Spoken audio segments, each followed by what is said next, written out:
because this is the last lesson, so the timing will be tight as usual. So for today, we are going to do it in two halves as usual.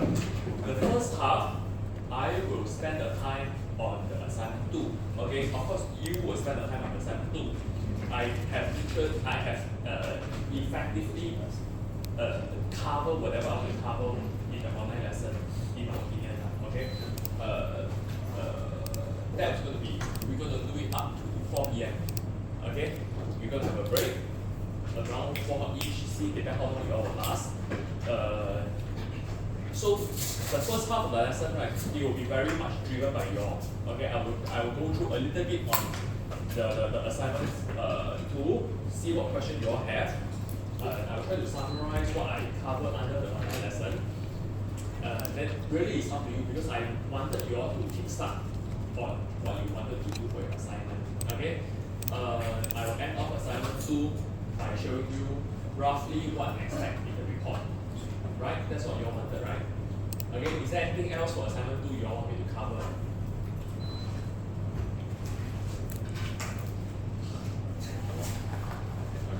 Huh? Anything else? Okay? But you know what we are going to do, right? We're going to go through assignment 2 like what we did 2 weeks back. Okay? After that, I will spend the second half of the lesson to prepare you for your final assessment, final exam. Okay? I thought that way is not effective. Alright? Okay? First thing first, I wanted to stress if you wanted me to look at your Abacus file, right, you need to show me your .inf file. Okay, you need to do .inf. You need to generate the input file and send me the input file. Same thing for your exam, you need to do it in your .inf file. Okay? Anybody do not know how to generate your INT file? Just go to this in your job, create a job, then press write INT or press submit. Then immediately, even if you have an error, it will generate your INT file. Then send me that for INT file. Okay? Sorry? Only the INT file, yeah. If you have error, if you cannot even generate an INT file, the question is what if you can't even generate an INT file? Then you probably need to print screen whatever, send to me. But it's going to be very, very rigorous. I suggest you take a look at the recording we have recorded, right? Go through step by step again because somewhere will go wrong along the way. It will be more of the things like how come it doesn't convert, how come it's not stable, things that I can only come. If it's about the step how you do it, then you really need to go through the video. And I want to stress not just my video, but is the Backo have recorded those videos, which you should look at them. Okay, which is very useful and you should look at them and all the different videos that you recorded. Right. And for example, the videos here. Okay, I expect you all to take a look at all these videos. They also do the same thing step by step how to create the different models. Okay? What I did was really try to bring in the assignment 2. But if you need more examples, because I saw people email us for more examples, please try the example. Okay?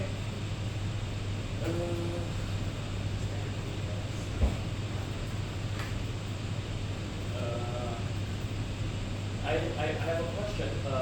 Can I take a picture first? So because this is the last lesson, right? So let me just take a picture of this. Are you okay with it? Sure. Sorry? Sorry?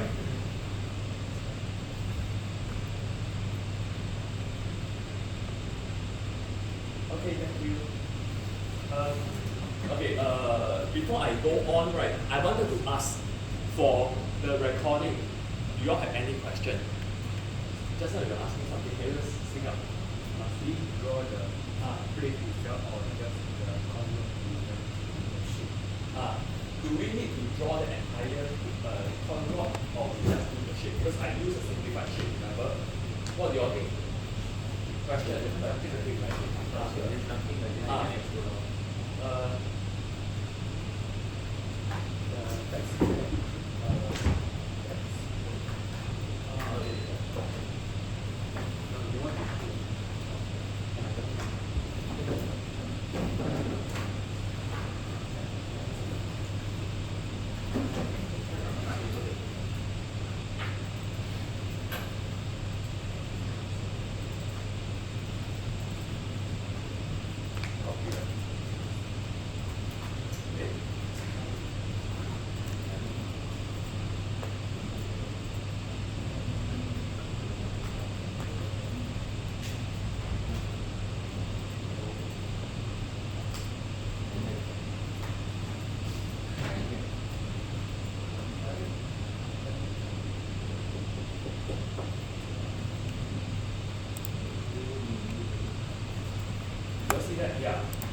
comparatively, right, you know, when I draw it, I only do the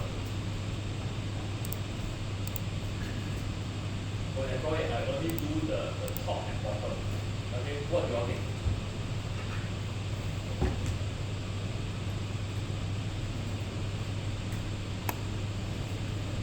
What do you all think? I never draw this bit, I never draw this bit, I effectively only do the middle part of it. This is good, but what do you all think? You exercise is not the control. Sorry? Exercise is concentrating on the control. The strength. But the other body. To me, you can, of course you can, of course, ideally, of course, you go to model the whole thing, okay? But I have a few questions. Of course, if you ask me as a client, you will send to my model, okay? I will probably frown on it. I will need you to explain to me why you do it like that. This will be a better model. But the problem is, right, when you have this, how are you going to restrain it? The question is, how are you going to restrain it? You know, are you going to restrain it like this? Okay, right. Then the second part is, how are you going to apply the load? Where are you going to apply the load? I'm asking a question. You're not back at me. I know you hear me, but I want you to answer me. This is all very important for you to consider. Okay, and I have a point to make. Right, you agree with me? Doing something complex is good. The problem is how are you going to restrain it? Because imagine when the con rod does function, right? Do you think that you will restrain the entire semicircle? Do you think so? Huh? Do you think you restrain the entire semicircle? No, because in actual fact, the con rod, the piston, the hinge that's holding it back, right, have a bearing support to it, correct? It is not going, you wouldn't see this space being restrained, you wouldn't, correct? And you will see it restrained along the bearing surface, okay? But where are you going to restrain? Which is a good point, okay? But if you restrain the entire thing, I can probably live with it. I can probably argue that, yeah, you know, I'm not really interested in how this is supported. What I'm trying to do is to be conservative, correct? Agree? Y'all step back at me, what am I supposed to interpret? And then this is the last lesson, mind you. I say this, y'all don't answer, y'all better ask me, no? Because I don't know how to explain this through an email. Do you all agree with me? Hello? Yes. Y'all already, this lesson y'all already depleted already, is it? Quickly, y'all agree with me? Hello? Yes, I need response so we can move faster. Especially later how lesson, I'm going to gloss over it and you find that if that's not enough revision, that's not my fault. I need response. Do you all agree? Hello? Yes. Okay, yes. So if I restrain the whole thing, I can probably live with it to be conservative. Okay, so you see there's a point here. Then the second part, when you apply the load, how are you going to apply the load? Same issue comes in. Okay, are you going to apply it at this tip? Probably not. Okay, at this point maybe, but at the actual fact, the load applied to this also via the pin, also through a bearing support. Okay, so conclusion is what? Yes, modeling it like this, I will do that if it's an actual project. Okay. Number one, the problem with this is you need to make simplification anyway. It just look very good. But then the actual way to apply this is to model in another pin and apply it as a contact support, which is too much effort for a simple work like this. So we cannot directly plug in the subnet after the restriction. Sorry? No other option to apply direct restriction to the subnet. Which restriction? Where? You won't apply any other option.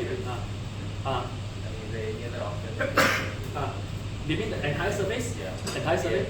Don't have any other option. Just restrict the base. Restrict the base, correct? Then you don't draw the pin. Then you don't draw the semicircle already, what? Correct or not? I totally agree. The easiest way and the more conservative way is to restrict this surface here. Is that what you meant? Alright? Then I might as well don't draw the semicircle. I just have the whole entire base and then restrain it, which is what I did. So You know what I mean? so we don't draw exactly the shape of the contour. We can draw a representative Correct. Okay. It's up to you because actually what we are wanted is here. You know, because the corner here is a bit, the width is slightly thicker. This can be a bit flatter. Correct. You see, what is the reason? The rationale is because the surface here, this member here, it will undertake the tensile load and the bending load. Correct. But why is this separated? You see that this is actually slightly thicker. Correct. Why? Because here suffer from stress concentration, which we are not looking at. You know what I mean? This is suffering from stress concentration. The stress will come in here as you bend, the stress will come in here, then it will all concentrate at this location here, which is not what we are looking at. Okay? In this case, we are not looking at that. That's why you see this is thicker to handle the stress concentration. But here is flatter, thinner, because it's handling only the bending and the tensile load. Okay? Normally, when it comes to stress concentration, is this load here multiplied by a certain factor at this location. Right? Okay? So you can draw this, I'm fine with it. I'm just saying that in the end you need simplification, might as well you do it something simpler. Number two, okay, the reason I do that is because it's conservative, and if I restrain here, and if I apply the load here, okay, and because it's more conservative and it's simpler, I can do a check easily. Okay, if you wanted to do a check, if you do a structure like this, right, where would you do your verification? How would you do it? You probably do it here. Okay, but if you have two different thickness, you can't even do it here. You probably do it here. You know what I mean? You probably would do it here because of the stress concentration. Because if there's a difference in thickness, you probably do it here. And it's hard, it's not easy to do that. You can, but then if I am the client and if you do a verification for me, I will need to know why you choose here and not here. Okay, and you will see that the stress, you will need to plot the stress. It literally will go linear at the point it will turn up. Then you need to choose that point is linear. It's too much effort. That means you need to plot the stress along the way. You remember when I showed in the video, right? The stress is literally linear. Okay, if I also plot each value like the way that we do in the report, right, across you will see that it very linearly. Okay, up to the stress concentration, it will start to curve up. Okay, a lot of effort for something you need to make simplification. If I'm going to do this, like I say, I will put in the concentration. But if it's for your eye, I'm fine, which is okay. You know, just restrict here, apply here is fine. It's up to you. It's really up to you. So if let's say we want to apply the force on top, then we will take the big cylinder pressure. Big circle pressure means what? The big cylinder pressure, the 11 point something bar. Correct. The big pressure, big pressure. Big pressure then multiplied by the diameter or something like that. I can't remember. It give you calculate as a single loop. 4 times 4 times. I can't remember. I put it in the slides, right? Yeah, correct. Yeah, use that figure. Yeah. No, but if you choose like the 3D one, right, they will ask you to choose like a surface area. Right? You can still apply as a point load. Or we need to choose as point load. You can also apply it as the surface area with the big pressure. Also can. Okay. The problem is when you apply as a pressure, you think about it. That was a very very good question. If you apply as a pressure load, right? How are you going to apply the pressure load? Around the whole surface. Around the whole circle, then that got problem because if you apply as a whole circle, right? And this is good discussion. We need to say you actually think about it, okay? Which is what I wanted this lesson to be about. If you have this, right, you apply as a pressure load, right, then it will be like this. Because the pressure load, right, is pressure normal to the surface. It will be normal to the surface. Okay? Okay. The only way is add it as a surface load. Then we need the exact load at like the very bottom, the circle, the very bottom. Is it? Which bottom? The load of the point of the pressure. Can you listen to yourself? How would I also know which point you're talking about? Because when you draw a circle, right, sometimes you don't have the note on the bottom Yes, of the very circle. good, very good. Yeah, then how do you put the point there? Partition. Oh yeah. Did you watch the video or not? Until 2D only. 3 years. Partition.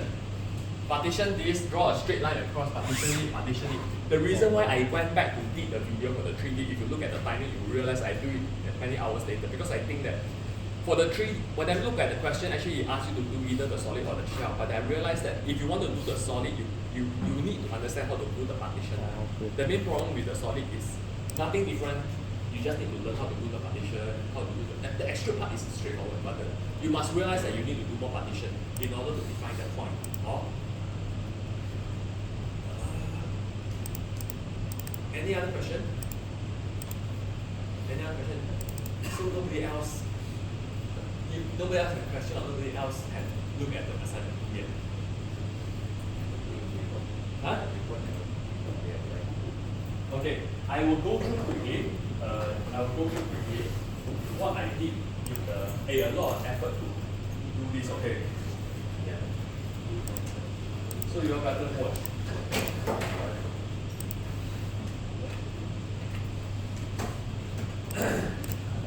Okay, in the video,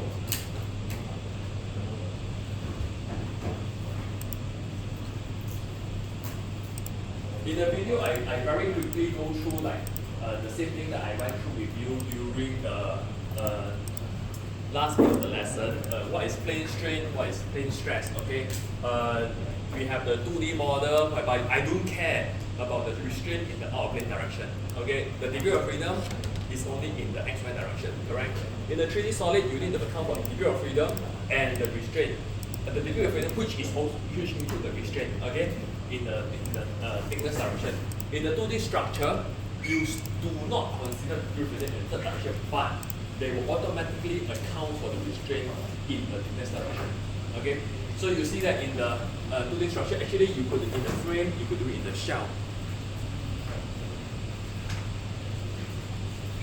Then this is some mathematics of it. What I'm trying to illustrate is that there is a Poisson effect. Remember I tried to show you when this red line is the one with the Poisson effect. When you pull it, you see a certain amount of deformation, correct?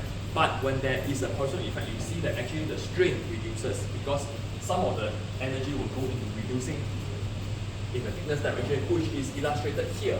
Okay, when you have a certain stress, you must minus away the Poisson effect. That's why your strain in the x direction will reduce, right? Okay, and this is the full 3D student matrix.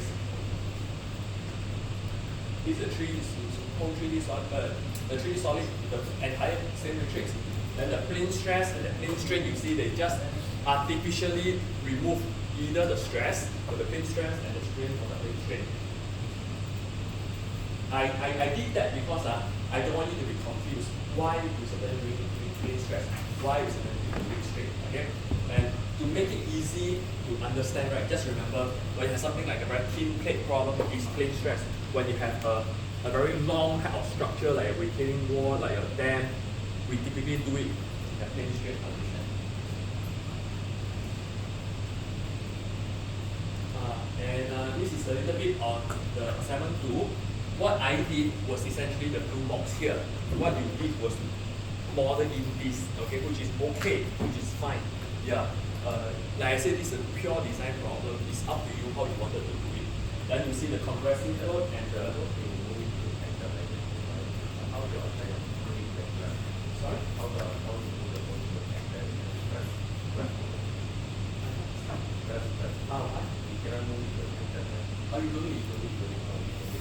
Yeah. But if it's a trust problem, like, that's a very big question. You can't do it in the middle. You're right, absolutely right. You can't do it in the middle. Okay, let's say for example, like a truss, alright, at the top. Then you just apply it as 2 load and 1 load. Yeah. Those two are equal. Yeah. Huh? Divide by 2. So that the external load is conserved. Alright, then horizontal I add. If you want to add the horizontal, you can also type.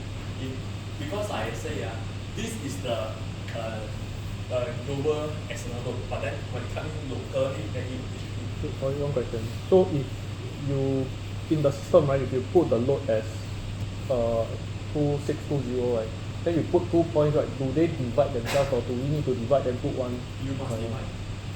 Just don't care. Whatever you put in, they will just incorporate. So that's a very good question. That's why when you do remember I say class, you need to verify your result. How do you verify your result? What's number one thing to verify? Okay. Louder. What load? How do you verify the load? That's a good point. That's correct answer. But what load? How do you verify the load was applied correctly? How? In the recording, I definitely did that. Think about it.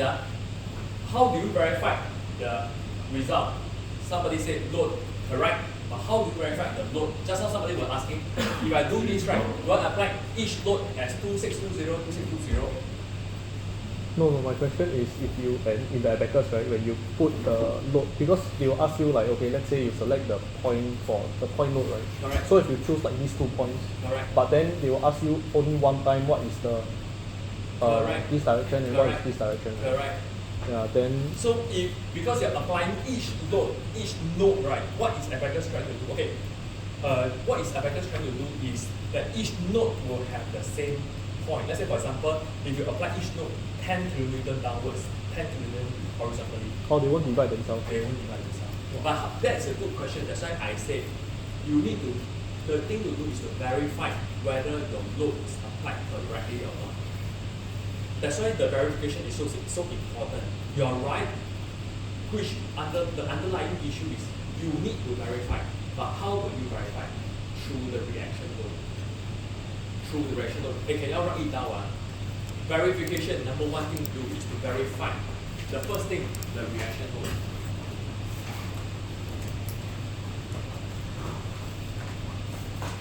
Extremely easy. Okay? I ask you to write it down because in your discussion, that's what you all need to put in. Okay? Verify the reaction load.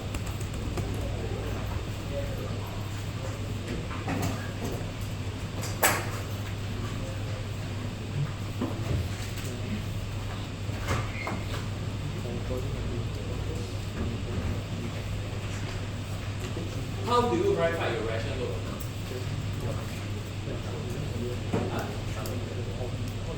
Very good. You all hear that? How do you verify your reaction load? You all remember that?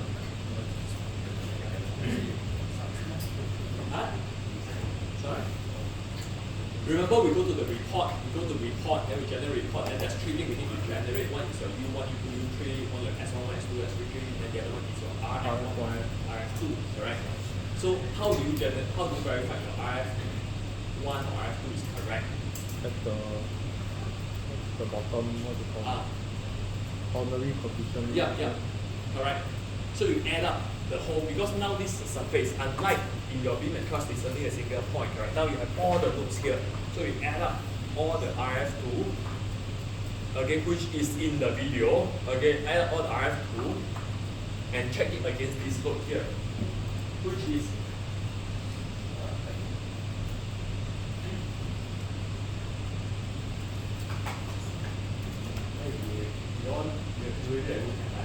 y'all don't watch it. Huh? Okay. Which is this one, right? The RF2, the total. Okay, when you open up your report file, right, RPT file, then you see everything, and at the bottom it says total. So that is the total.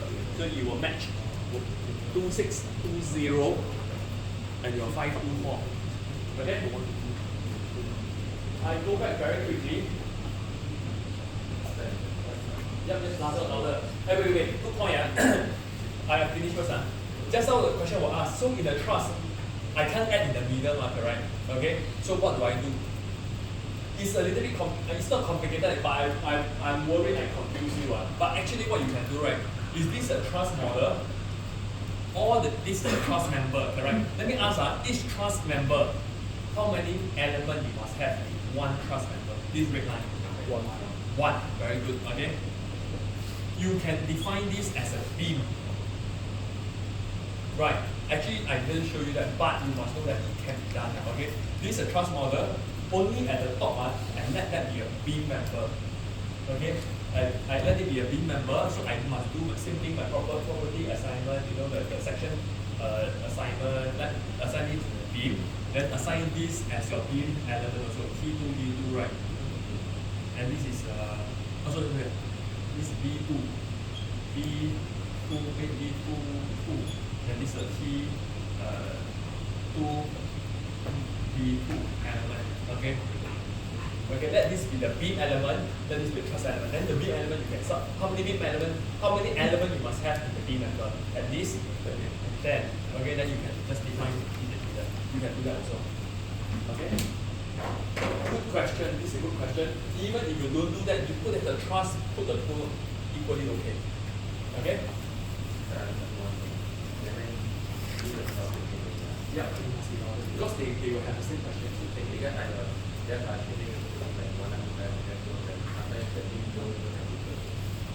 Alright. Alright. You see, that is why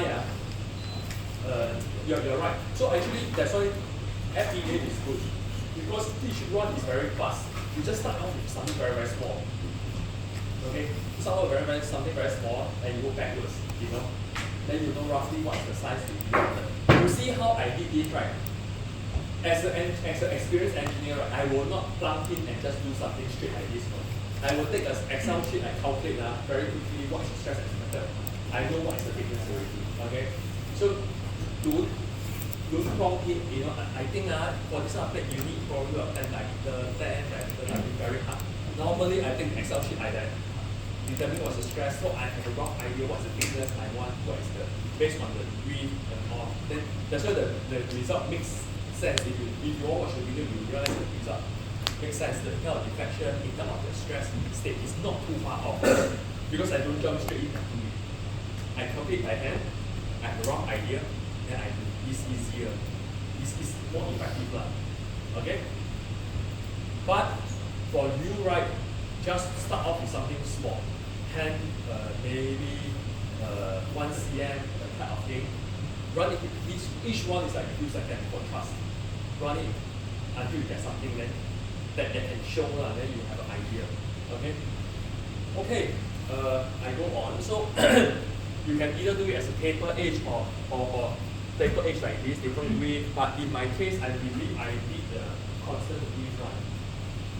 Like this, okay? But you will take the taper to be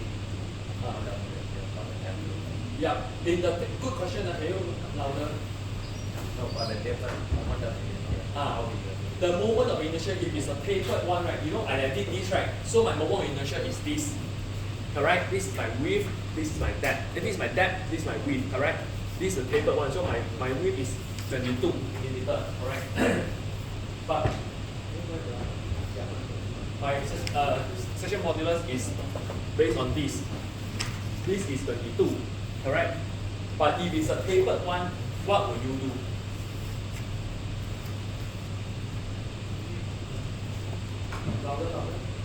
If a tapered one like this, what is the section modulus? If you are finding out the stress here, this is your section modulus. So 55 will be your depth, 25 will be your width. Yeah. So that's why it's more troublesome, right? For something simple. But for me, it's to illustrate. I want it to be simple. For you, I expect you to do the more troublesome thing. Okay? You want to do it as a rectangle, then something must be wrong. I say first. Right. If I do it's very complicated, then I need to explain to y'all. If it's more confusing for you, right? I should do it in a simplified geometry, which is easier for you to understand. Right? But it doesn't mean that y'all should come up with a rectangular block like this. Okay? If y'all got a question, please feel free to ask. Okay?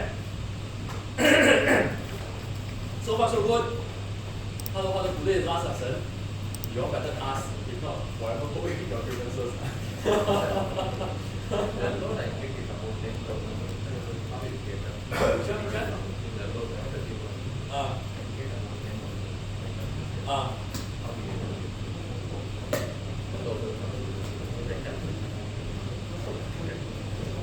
This one?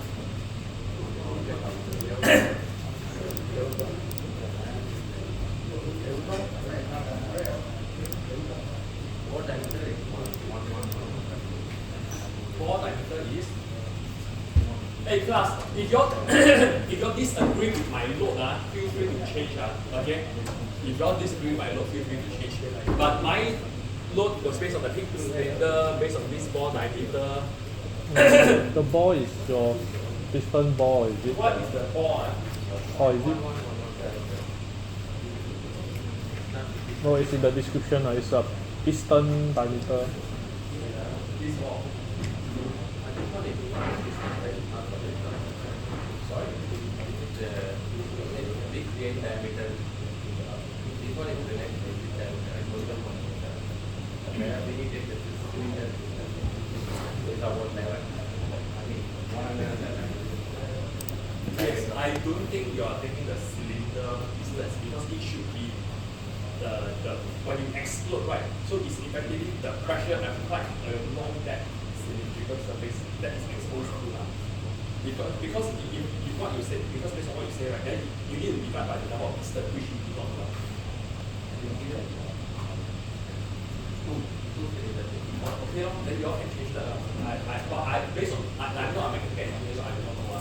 But my view is that it should be the exposed energy across the small ball. Okay? Because it cannot be that the whole explosion go to that two ball okay? You still have your right. You still have your entire cylinder that take the stress. And if you think about it, it's like a pressurized system. So whatever system within that environment, right, will be subjected to that pressure across the exposed surface. Then it makes sense, right? Which is actually essentially what we are trying to do.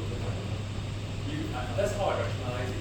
That's why this is the sectional, the surface that is exposed. Yeah. That's how I rationalize it. Yeah. But if you all do anything, I'm sure there will be people that do engine one, so if I'm wrong, you all feel free to change. Okay?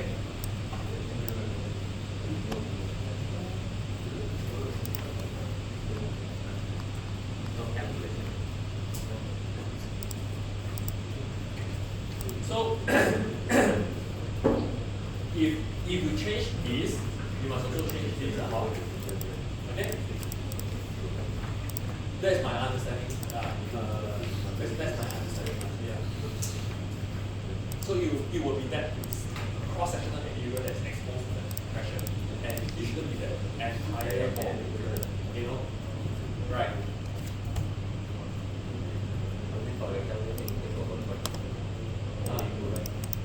I can take this.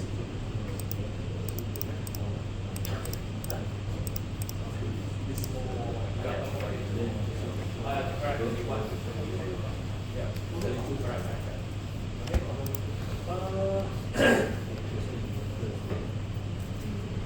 That was it.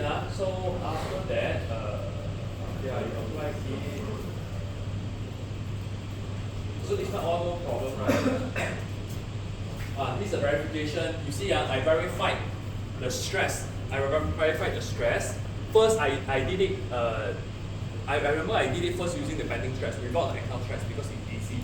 Okay, I do the axial stress. I worry that you all might understand, but normally you can do it either the bending or axial just to illustrate, just to verify whether your result makes sense, which is important. If you just give me a result without any verification, I will deduct half the mark. Okay, because it shows me that you don't know what you're doing. Anybody can use the software to produce a result. An engineer will definitely not do it this way. You will make sure your result makes sense. Okay? It's not to make sure it passes, but to make sure that this result is logical. That is engineer. Okay?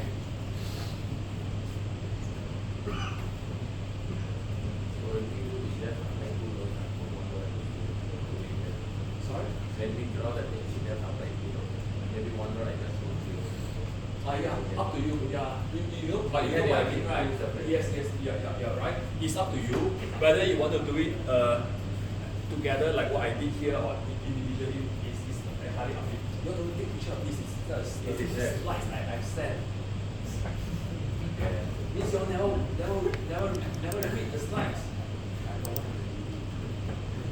This is the slides. Okay. I wanted to touch on quickly. The stress, okay? So there's a few criteria that's needed, right? First one is the stress. Make sure it pass. You see that normally when you check your stress, it could be the S11, the S22, and your ball fixed stress, correct? Because in steel, because it not say steel, but in any metallic material, right? some people might ask, okay, are you checking only the tensile stress or the compressive stress? That is a very valid question, okay? Because if you look at it, in a steel material, let's say if you feel by tensile, what's going to happen? It's going to tear, correct? It's going to crack and it's going to tear. Okay, that means you have a delamination type of failure, correct? But what about compression? Compression is not going to tear, it's going to buckle, correct? So by right, the failure mechanism is different. But from a material point of view, typically, right, your steel is bilinear, so that your compressive stress, your tensile stress and compressive stress is the same. Okay, so that's why you see that even in the negative stress, we check against the same stress, the strength, the same U strength. Okay. Likewise, for missile stress, we also check against the same U strength. Okay, and if you think about it, even if your principal stress, we also check against the same U strength. Okay, which in this case we have accounted for the principal stress already, because all our stress are normal. But by right, your principal stress also check against the U strength. And the load is a bumping load, okay, which will be affected by the section modulus that you prescribe to it. Okay, and you see that the deflection failed. Okay, so anybody use the same geometry I do, right? Confirm didn't understand what I'm asking what you wrong. Okay, so you're supposed to change the section size. Okay, so that's the first part. And the second part I did I also do a strength. I do a flange section. I do a flange section. Yeah. So I didn't do a paper one. I thought I did a paper one in the 3D solid. So what I did, right? Okay, logically, right, from an engineer point of view, right, just now I feel the stress passes, the deflection failed. Okay, which is happen most of the time. Because it's more like a serviceability limit. Okay, meaning to say when it comes to these things like this, right, it's not overly off. The geometry isn't overly off. So normally, as an engineer, what I will do is to preserve the same sectional, the same amount of material, but I use a 3D solid to increase the section modulus. Do you see that the section modulus is increased? Alright. Okay. But in this type of structure, I will need to do it in solid. At least here is solid. But you are not applying to the center, right? Sorry? Shell the load are applying to the center. I mean, not in the 3D center, right? Yes, Not in the center. This one I apply at the end, right? I think you are putting the center, but solid you will be middle of the Either for the axial load, right? Yeah. For the shell or for the solid, you need to put it in the middle. For the horizontal load, right, it actually doesn't really matter, okay, because we are not having a lot of deflection. So by right, we should also put it at the center. It would be best if you put it at the center, but it will not affect the result too much. Yeah, but by right, you should put it in the center. This is the PWI effect. Yeah. Okay. That means to say that, let's say for example, if I apply at the load, right? If I apply at the edge, right? So this load is, and if I apply here, right? By right, from a static point of view, there's no difference because it's the same moment. Alright? So the same moment, you should have the same stress. The problem comes in when you have a huge deflection. Okay? Then your moment will be different. Do you see that? Okay? The moment will be here and here. They will be different after a huge deflection. But in your case, actually, it's very small, so the sheet doesn't really matter. But yes, I agree with you, should apply the here. Good point. Okay? Like I say, in the solid order, need to check, need to do the partition in order for you to have a distribution like what I have. In order for you see that you will notice that when you do it yourself, you can't have a very regular mesh like I have. You see, mine is very regular, correct? Very nice, very regular. If you do partition, then it's very hard to do that. But yeah, okay, I go back to the verification. Okay. So this is the result I expect from you. I will still need your element number, your node number. Okay. For the element result, right, you need to cut away some of the element. Just show me sums as sample and the maximum and minimum. Okay? And likewise for the displacement, cut away, show me the maximum, minimum, and the RF. Okay?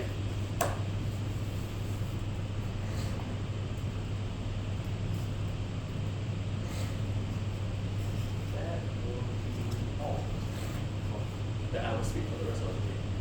So it's up to you all what you want to ask me. For the 3D solid, do we need to do like the verification that you said? We need Good question. For the solid, if you can, you do it. If you cannot, then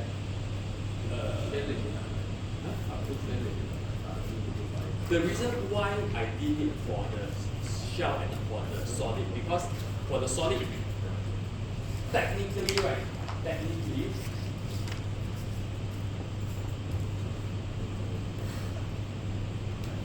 if it's a solid like this, can you do the stress verification for the bending stress? Can you do that?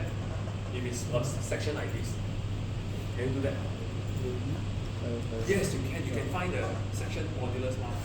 You can still do that. But if you do something very complicated lah, I saw somebody do like a cut up hole like that, then it's very hard lah. You know, so it depends on you. so if we do more complicated, then we don't need to. So I only expect for the shell model or for the plane stress plane strain model, I expect that. Okay, and you see that the result actually is very close to the plane stress model and it's very close to the shell model. You all understand this, right? Okay. So you see the plane stress model is very close to your shell model, which makes sense because this is the recipe plane. Okay.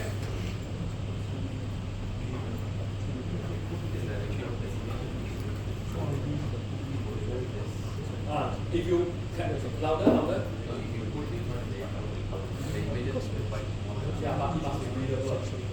Yeah, I do it like I will tell you that I cannot see the result.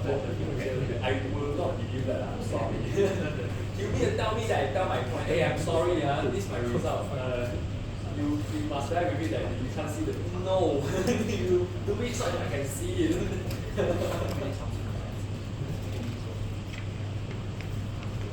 You know what I'm trying to say. You jolly well think of how you're going to present it. If it's small, I can't see it, it's wrong. Okay?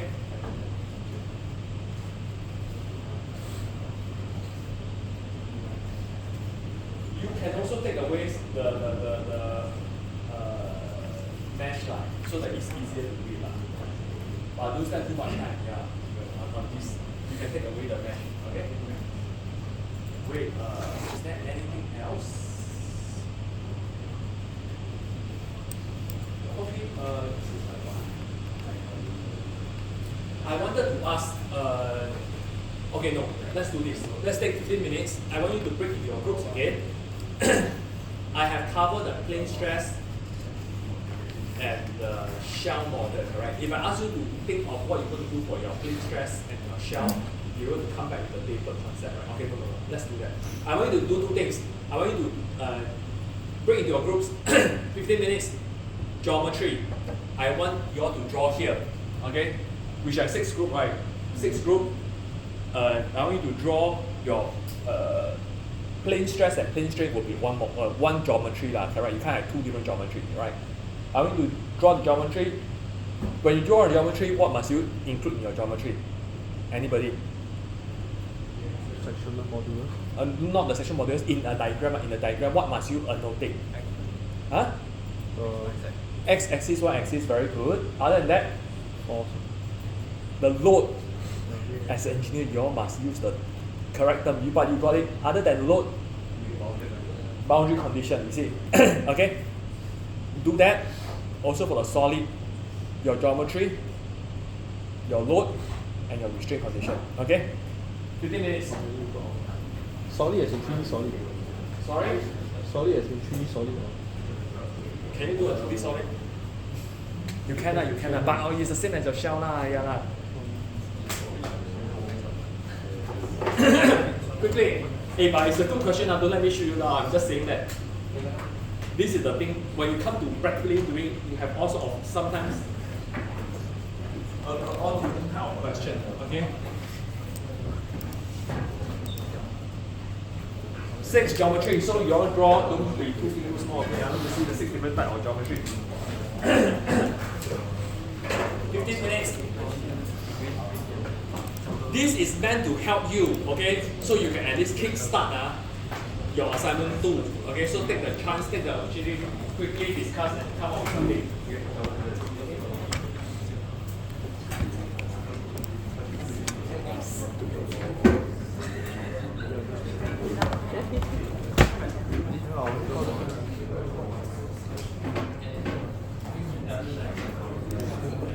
I'm stepping out 15 minutes to get a coffee. So you all discuss among yourself 15 minutes. Okay? So this one is. Hey, but you all know what I wanted, oh? No. What do you not understand? Two model, the 2D model, plate and shell one, okay, add the load, add the restraint, okay? Whether you're going to do it with the half circle like what for the ball, or you're going to do it like a tapered, or you're going to do it as a rectangular section. Think about it, okay? Then for your solid model, your 3D solid model, how you're going to do it, either as a flange section with cut up, or you're going to have a chamfer, or you're going to have a tapered solid, you know, in all 3 directions, right? Okay, you think about it. In a 2D solid, I can do the tapered in this one direction, correct? In a 3D solid, I can do it in 3 directions, correct? I mean, like, I can do it in both directions, as in the width and the thickness, both of it will be tapered, and I can only do it in the 3D solid, right? Whole point I'm trying to illustrate here is the solid model should only be used when necessary. Okay? The solid model should only be used when it's necessary. So this one is the plain one.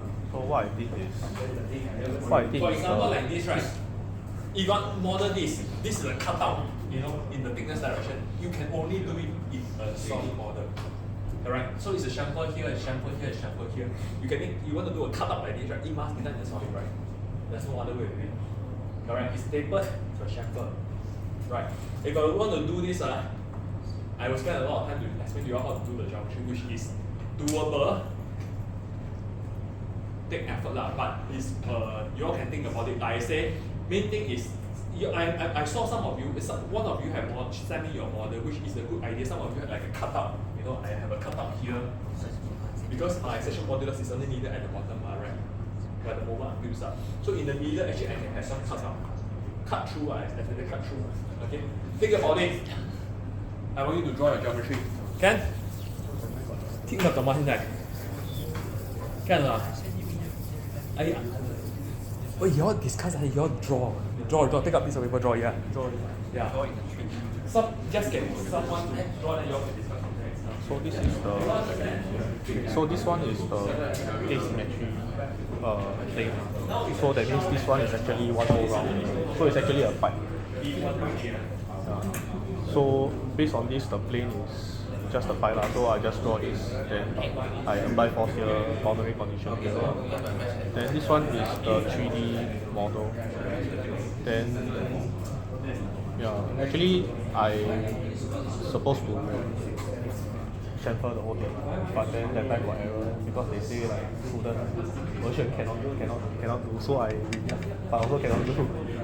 Then I never reverse the thing, so I just set it like that. Then actually I already did the, but I need to redo the thing because my force I use the pressure. So actually, this is supposed to be.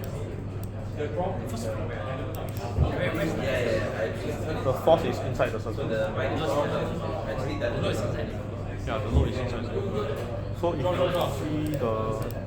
So do we draw this there or? Can you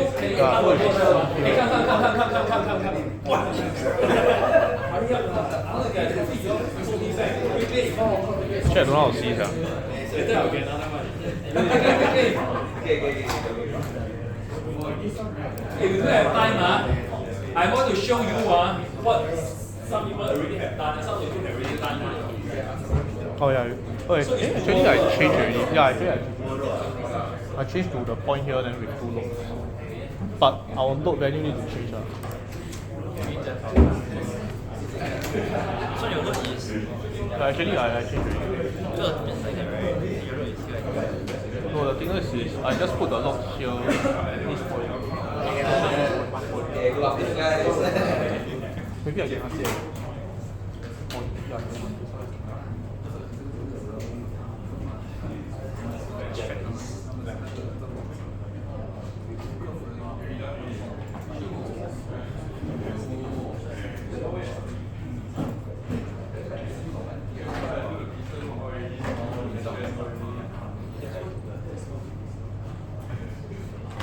See, this is what? A tapered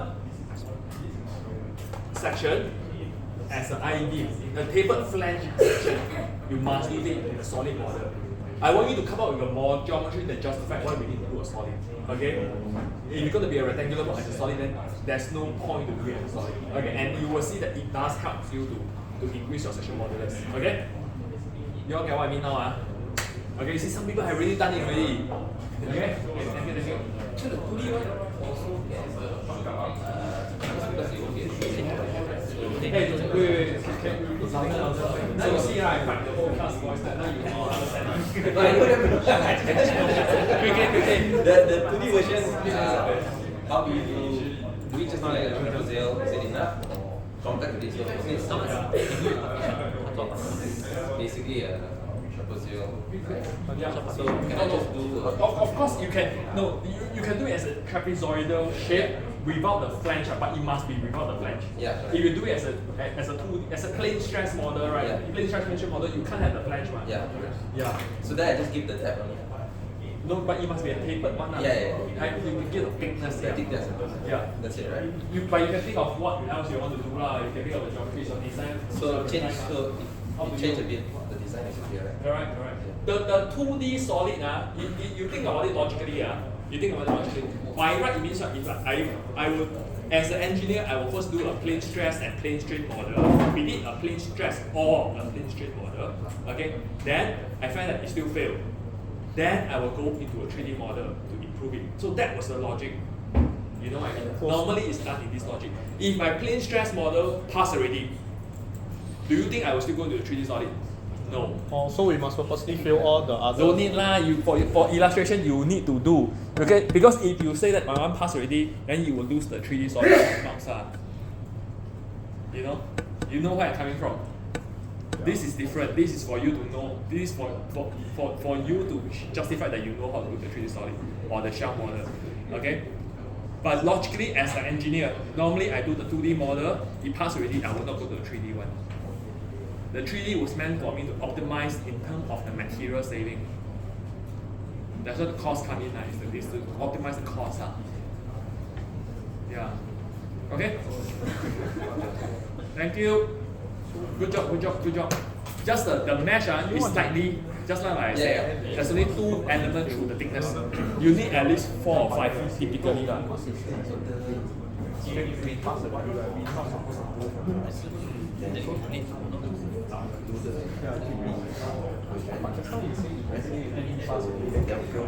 Yes.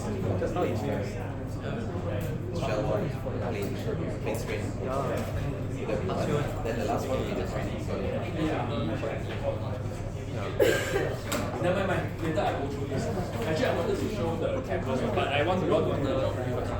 So we are done. Sir? We are done. Hey, the geometry later towards the end of the lesson, towards the end of the first hour lesson, I will show you. Getting the result is only the first part. Yeah, getting the result is only the first part. Later I will show you why.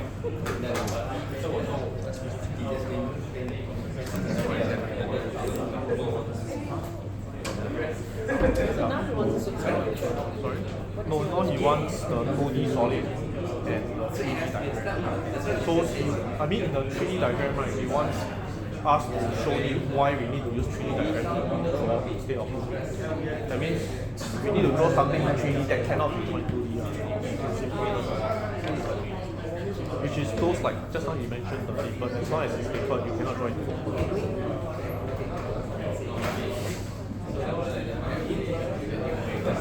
So ours is No, we need, so I'm not very sure whether the final points fall the same. So based on the assignment, I just draw more design. But my design for beams and truss is the same. Because how do you convert to beam, right? It's actually you just use the truss model and change it. So I just copy and paste for the.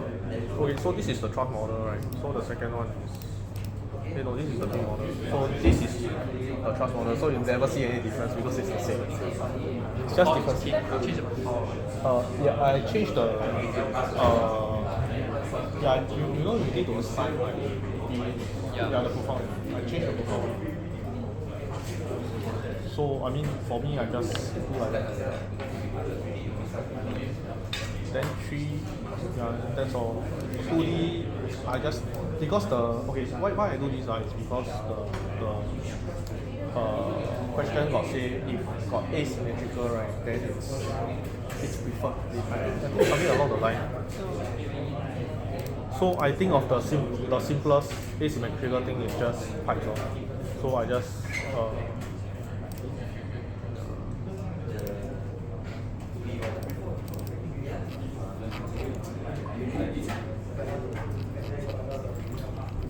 maybe it's not here. Canvas.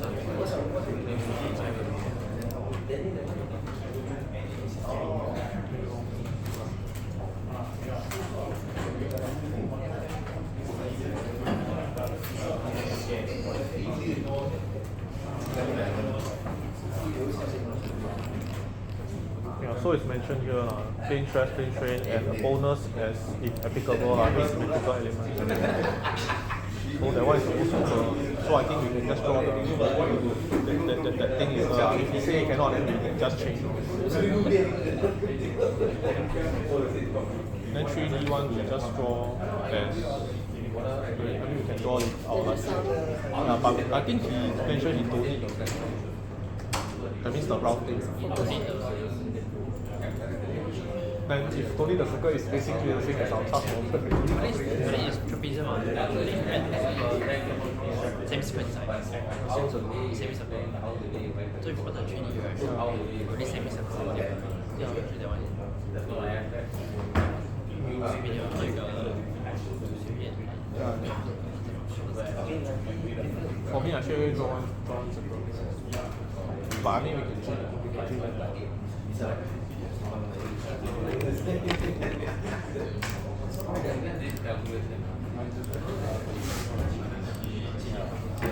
But I mean for this one, this one needs to be 3D, right? So this is also, you can see this is also by ID. So this one got like depths, different depths. This one cut out as steps. So in a way, it can only be drawn in 2D. So I mean the explanation will be simple. And also it's stapled, so everything is there. Yeah, just like that. But I think, our thing is to I actually need to change the force all this.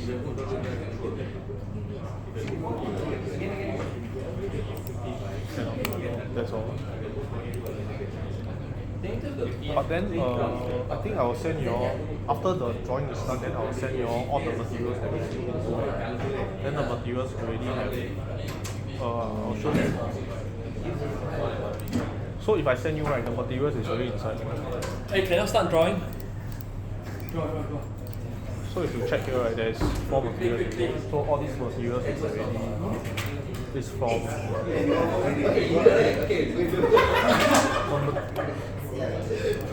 the material will be from all these sources, but I will send you, so you all can reference to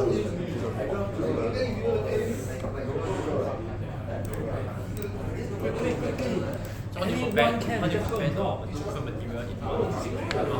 So what we're going to do, right? What we're going to do is those 4 materials will do the visualization, then we get all the just now you mentioned S1, S2, R, S1, we get all those for all these objects. After that, then we choose the last design.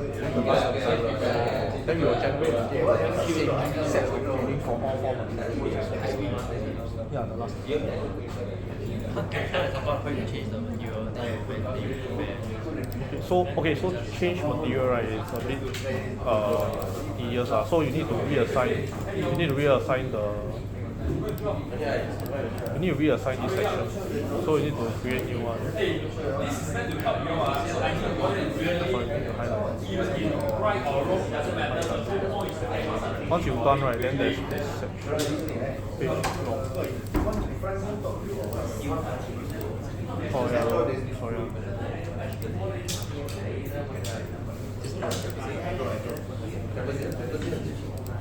Hey, who else has Oh yeah, I need to create a section. Oh yeah, you should.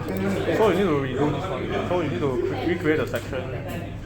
Homogeneous right? Then a material you need to choose from this drop down box.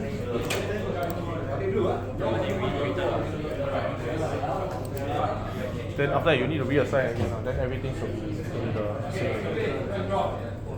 the two of you, go and count first.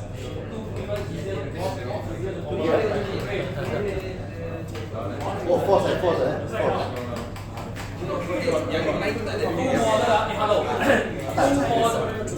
Yeah. Two model, one is your plane, one is your 2D solid, one is your 3D solid. So you, of course you must have two. Come on. Kalau kan yang itu lah. Buat kecil lah, kita buat dua.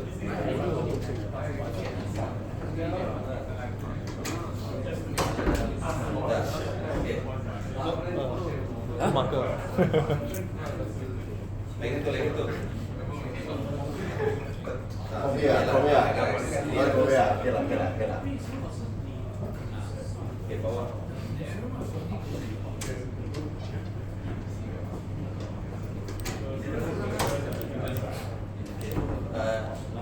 RPM.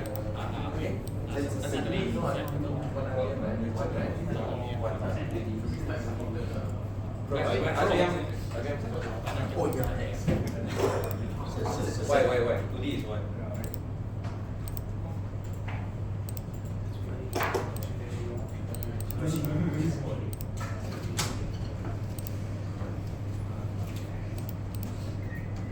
Okay. Yang 3D punya pakai ni. One more. Ya, sama juga. Macam ni, yang tadi kau klik. Oh, dah sama juga.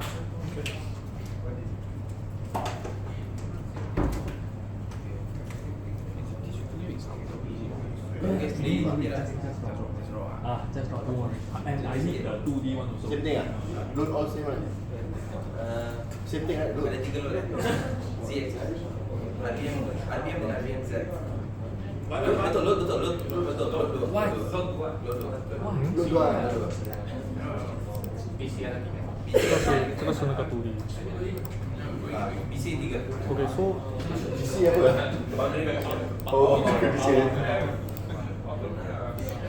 Okay. Hello. Lagi semua. Just go. This is what? No. Your markings for the Yeah. you're working as a teacher.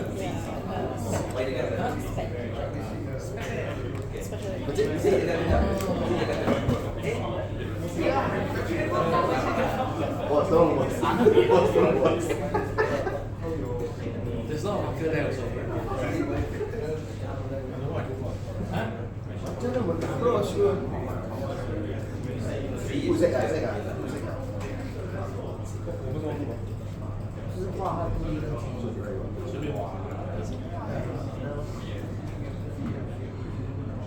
Hey, I'm sure there's more ideas than the flash table section, right? I saw somebody email like a cut up section that is also doable.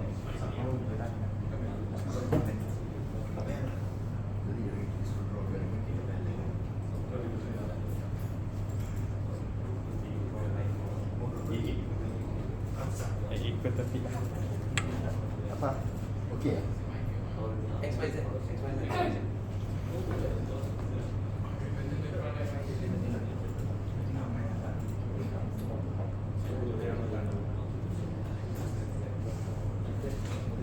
Bro, Z.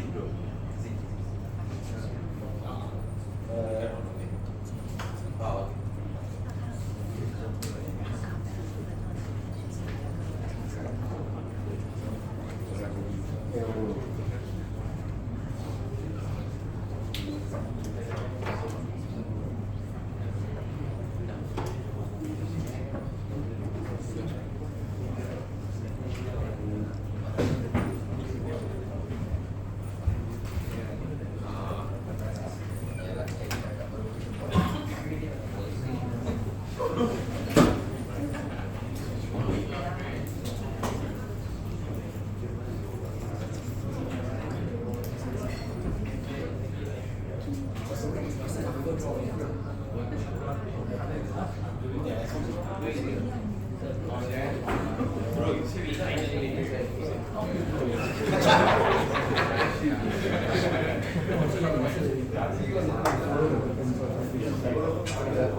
Can you put down your group number also?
Okay, good job.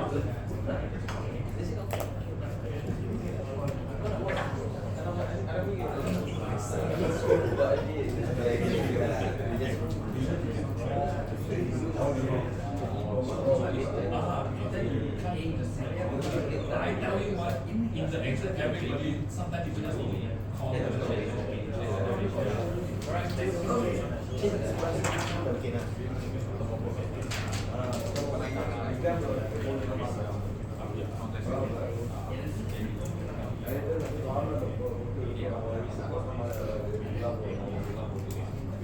Okay, when you say it's not valid, it's meaningless. It's not we are getting this up. This is got it.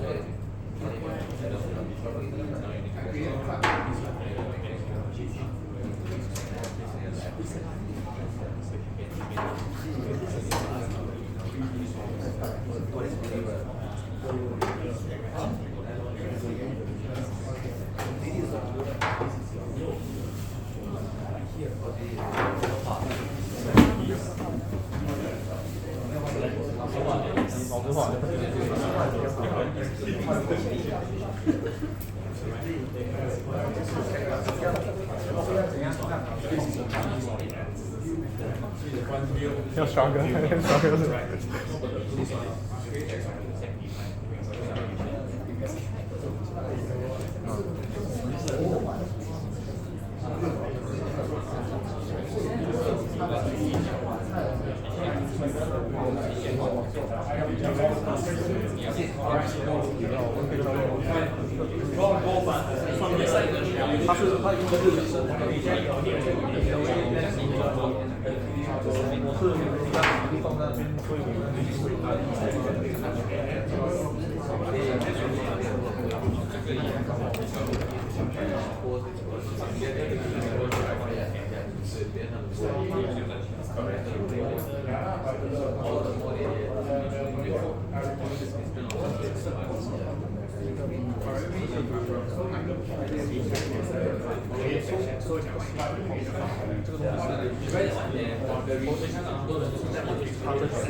Yes, yes, correct. 它只是来形容一个在你的路在这里。我记得我做那个，我根本做不到的。因为之前我的同学在它不应该，它是上面会有，它上面会有，它上面是有考虑的，它的包奖一定会进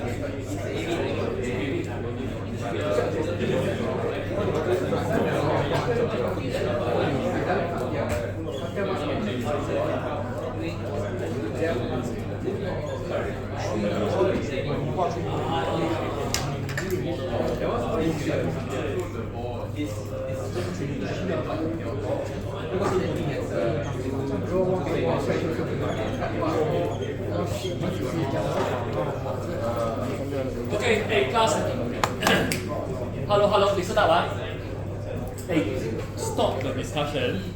Let me go through quickly. You don't ask me again later.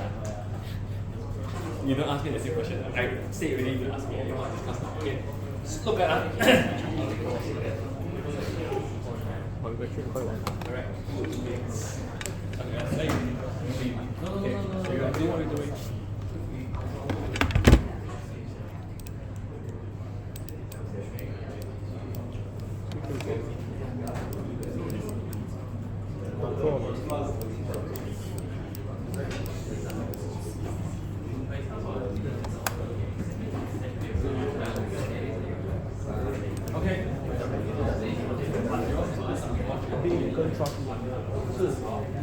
Okay. Okay, class, see.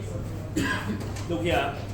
Let's look at a different example. Remember, I say in your diagram, okay, in your exam, need to draw like this, about free body diagram. Okay, the restraint with the loads. Okay, this is what I expect. You have annotation which is good. Okay, like y is your x and y, that's good.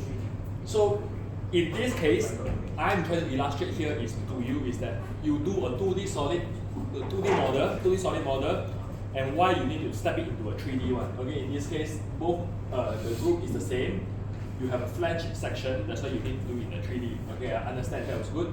Okay, yeah, the rigid body, the rigid body motion, you can put it in the middle or anywhere. It's actually up to you. In my recording, I say I shift it in the middle. Why? Because imagine I have a load here, okay, at this point, correct? And I put my rigid body motion here, correct? What's going to happen? You will have this zone in compression, which is not what I wanted. You know what I'm trying to say? Okay? That's why in my model, right, I applied the load in the middle here, and I applied the rigid body motion here in the middle. So there is no additional stress in the S11 direction. You all get what I mean? Confirm, okay? That's why I align it. You have slight difference, which you cannot explain for it, which might be a problem. If you do it, you will find there will be a stress. Okay? So this is good. Okay? This is the 2D model, 3D model. Why you need the 3D model? Because I wanted to cut up. But actually, I also can do a cut up in a 2D model. Right. Agree? Okay? Agree? Which group is this? Yeah, but you know what I'm trying to say, huh? Actually, you can do the 2D with the cut up also. This. Okay? Oh no, let's do this the same. Good. Okay, it's a line. You noted your degree of freedom, that's good. Okay. Yep. And for this one is the regular rectangular section that we mentioned just now, and we mentioned that actually if you put in this, actually it's okay, but then you will expect stress concentration at this thickening part. Because if you see here, now that you draw it right, what's going to happen is the stress will be like this, correct? The longitudinal stress is going to be like this, and when it comes in, it will be like this. Okay? You will see a stress concentration at this part. At this necking area, you will see a high stress concentration in our plane direction. All your stress is in the 1 and 2 direction now. Okay, but when you have a change in thickness at this, you will see there's a change in your S33 direction because of the different thickness, which is hard to account for by hand now. But in reality, it's okay to do this sort of thing. I'm just saying that we are only focusing is on this part actually. So you might not, you can consider whether you want to do this area. Okay? This is a lattice structure. This, I don't really understand. The bottom line is the center line, so it's asymmetry. Oh, it's an asymmetry. Yeah. So it's actually a pipe, I think. Class, do you all understand what is an axis symmetry? Axis symmetry. What is axis symmetry? Do you all understand? That was a very good one. But do you know what is axis symmetry model? That was very good. Okay, but what is axis symmetry? Axis symmetry means that I'm revolving around. Correct? You see in your 2D, I never covered this. I don't know why he want to put the axis symmetry. But in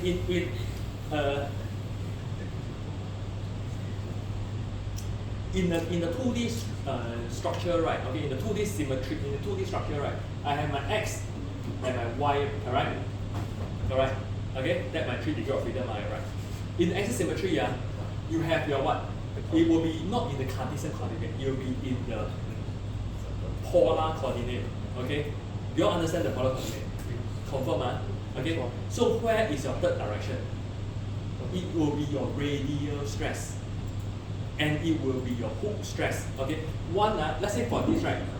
This axis symmetry, what is trying to generate is this from plan view, correct? It's a circular. So you are modeling this part here, isn't it? Okay? So what is your ideal stress? One is your hook stress, which is pointing, one is your radial stress. Okay? One is your hook stress along the circumference. You can account for the axial load because the axial load is in this direction. You cannot account for the horizontal load. How do you account for the horizontal load? There is no degree of freedom in horizontal load. But you can do it in the axial load. Okay? But if you do good at that, I like it. Yeah. But you must understand the axis symmetry first. You know how you do. Okay? But that was good. So I recommend do the axis symmetry. Conclusion. Okay? Then this is an interesting structure. Okay? You do same thing like what we have here. In addition, you have the cut up here, which justified. Okay? So his rationale, the designer rationale is that he want to preserve, right, a line, a thickness section across for the axial load. Okay? But at the same time, still having the effective section modulus from the flange. So effectively, actually, you really could reduce out the white area here. Okay? And if you look at it, right, the lattice structure will give you a bit of the truss effect. Okay? If you look at this, the structure, the stress will pass through like a truss type of effect. Truss type of based on the remaining thickness. Okay? Same thing here. Okay? Idea, draw different, I think it was good. Okay, who draw this? Same thing here. I think it's the same idea. They have a flange section. Okay, but in addition, you have a curve, cut up, okay, and you have a cut through, a circular cut through. Likewise, this needs to be done in a solid element. In 3D solid, it can't be done in the 2D. It needs to be done in 3D. Correct. The curve section cannot be done in the 2D. Okay, the flange section that was done due to the curve cut out, right, also cannot be done in the 2D. Okay, the cut through, the cut through can be done in the 2D, right? Okay, that was good. Yep, that was it. Okay, I will go on to say, so anybody else have any question? You all need a 5-minute break? Yes. Huh? 5 minutes. No, you're not going down. Yeah. Right. Okay, and before I will show you what I expect from the assignment report. Okay? But before that, anybody else got any question? Whole thing I'm trying to let you appreciate is why you need a 3D solid. Remember that. So you must give me a geometry that justifies why you need a 3D. Okay? And the 3D solid will actually help you to reduce the cost. Because your unit weight, your entire composition will have unit weight. Okay?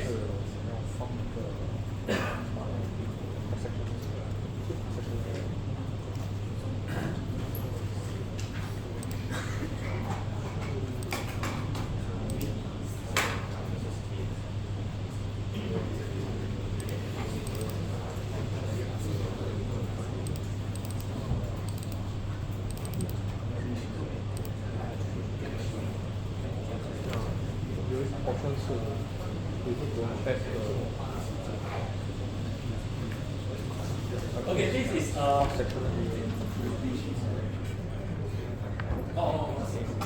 before that, okay.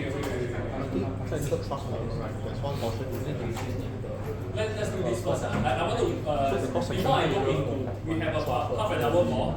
Before we go into that, right, I wanted to quickly run through this the requirement for the assignment to do before I go into the past year report. It's not really the same this year assignment compared to last year assignment. Okay, but let me just run through quickly what is required here. Okay.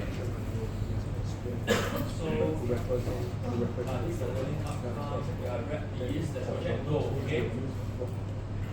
If you design a core rod, right, based on the field requirement here, okay, the high strength for the load. That's why we have, remember just now we have a few criteria. One of it is the stress. Okay, that's the high stress part of it that can be withstand. Okay, the overall engine weight and input efficiency. So you need a base model, correct? You know, like originally this just now we have the 32 by the 55, correct? That is your base geometry. So how do you improve this from that geometry, the 32 by 55? So be this one, right? The one that Yeah. you draw, right? This is your original geometry, my friend. This is 22 at the top, 55 at the bottom. So this is your base geometry. So what can you do to improve that original geometry through your different method lah? So the one that I showed earlier, was it considered the improvement? Yes.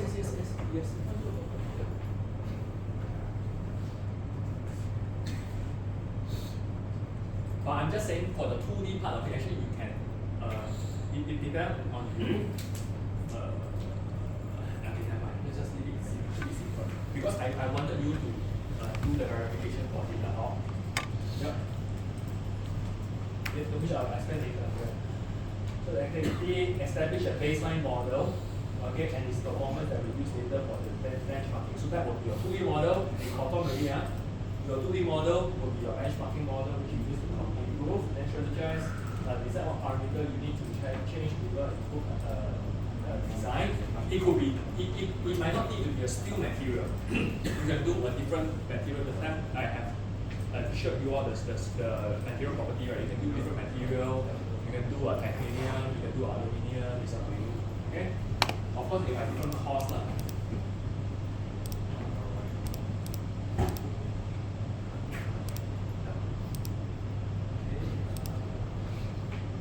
So draw the sketch.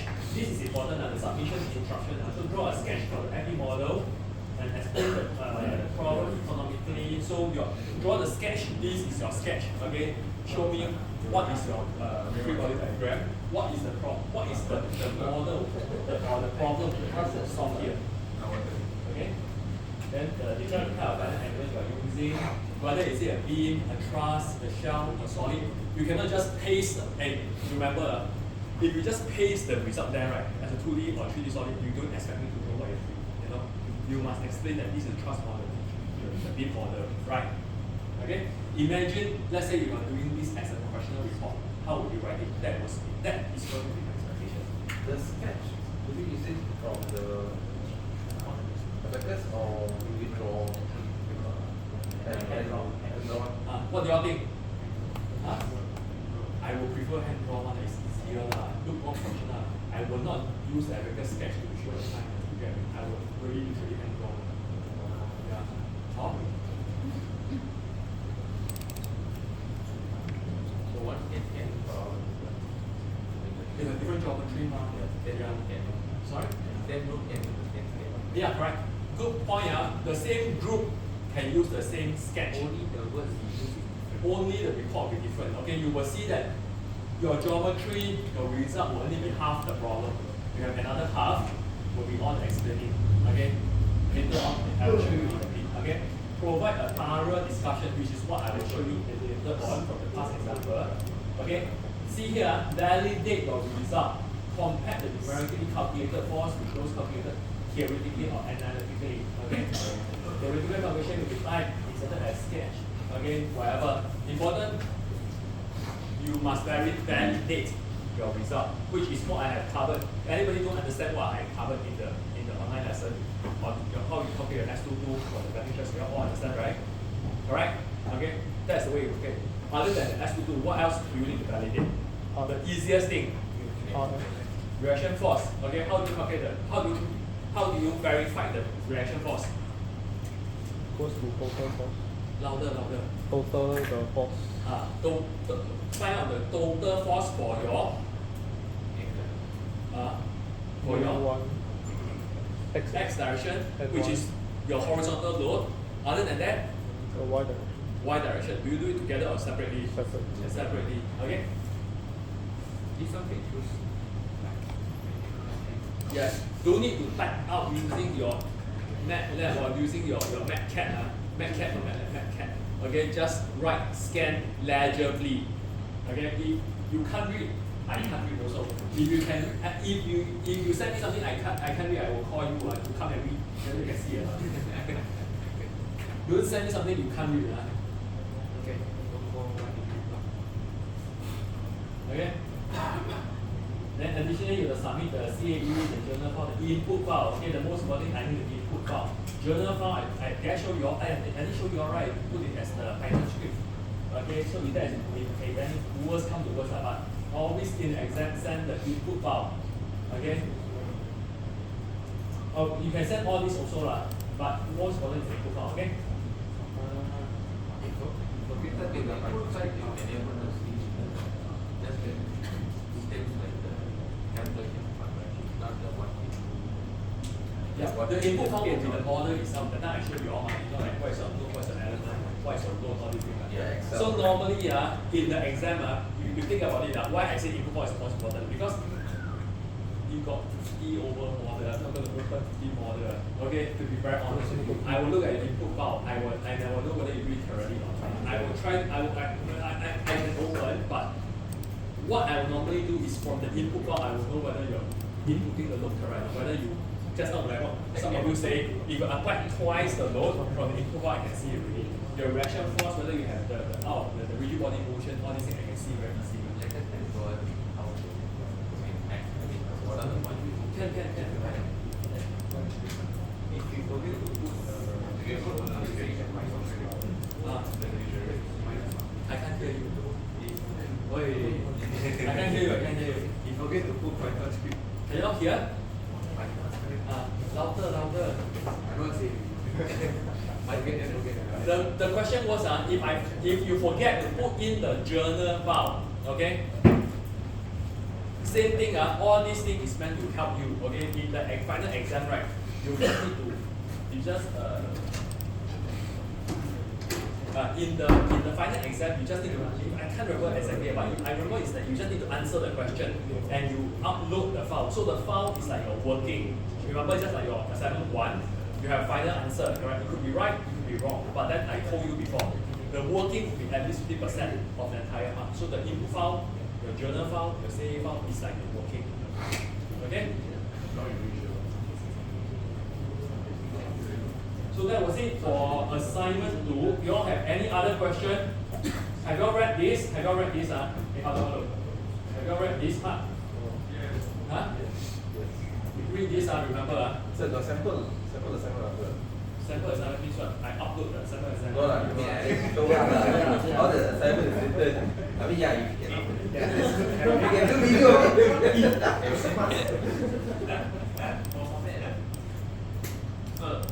If we keep it simple, then there's a lot. I'm going to show you. That's why I thought that it will be worthwhile for me to show you what was done in the previous year. Huh? Have bell curve? No, actually, to be honest, because I don't subscribe to a bell curve one. I subscribe to honestly, my way of marking is if you attend the class, okay, most of the things you understand, you can do, you at least have a pass. Those that separates yourself from the median mark, right, will be those that can illustrate to me what is the difference in an engineer. You know, you do your verification, you don't just give me a result. Okay, I told you, I see all sort of weird model, all sort of weird report, this sort of thing. Engineers are the one that can tell me that why the result makes sense. Okay, why do I do things a certain way? You know, like just now I recognized to you, for my 2D model, my 3D model, I'm trying to preserve my material. Okay, things like this is the engineer type of logic. You draw a free body diagram. Okay, you pay attention to the units, you pay attention to the magnitude, positive and negative. This is the type of thing as an engineer that is going to be important. you want to differentiate whether your force is a compressive force or a tensile force for sure. Okay? As an engineer, you will want to know the difference. You ought to know the difference. Okay? Things like this so then you separate yourself. Then the people that really fail is ask you to use abacus, you're going to use NCs, you're going to use SolidWorks. Those type of things sure fail. Okay? Or you're going to draw, or you're going to calculate by hand. Okay? You up or point, then will fail those but very hard. Okay? So generally everybody will pass by saying the people that really separate is those that demonstrate your understanding as an engineer. Meaning which even if you're wrong, I will still give you my one, I'll be very honest. Later I will show you some of the rationale, I put in, like for example, the time we talk about this beam and truss section. Remember A-class, do you remember the beam and truss section? I said that the truss have less stiffness, correct? The beam have more stiffness because they have the bending stiffness. So in terms of deflection, for the same structure, for the same model as the beam, model as the truss, which one will have more deflection? Truss, very good. Because they have less stiffness, so of course it will bend more. You answer it about it, I will give you the same mark one, to be honest. To me, it's the understanding. You get it wrong, I'm fine.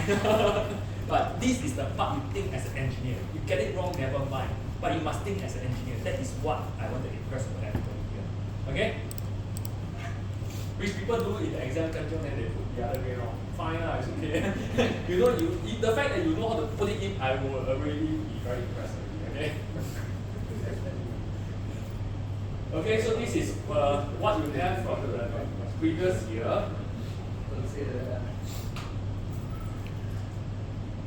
So this is a winch here, very similar to what we are doing here. You have one side restraint, one side with a horizontal load, okay? Still like a prop cantilever. So they are doing the same thing as a 2D model, and 2D solid model, and a 3D model, okay?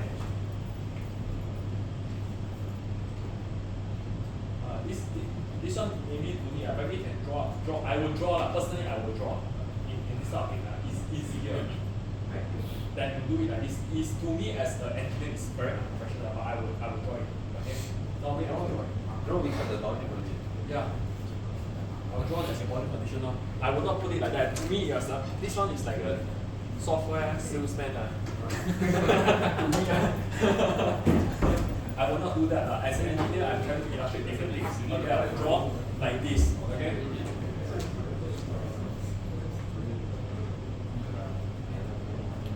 Okay, then you see, this is one part that I didn't cover enough.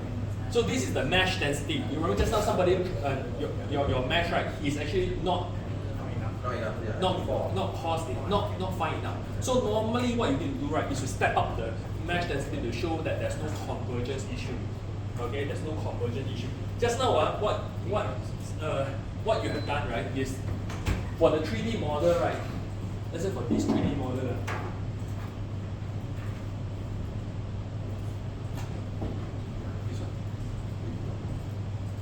let's say for the 3D model, right, the flange. Let's say for the 3D model,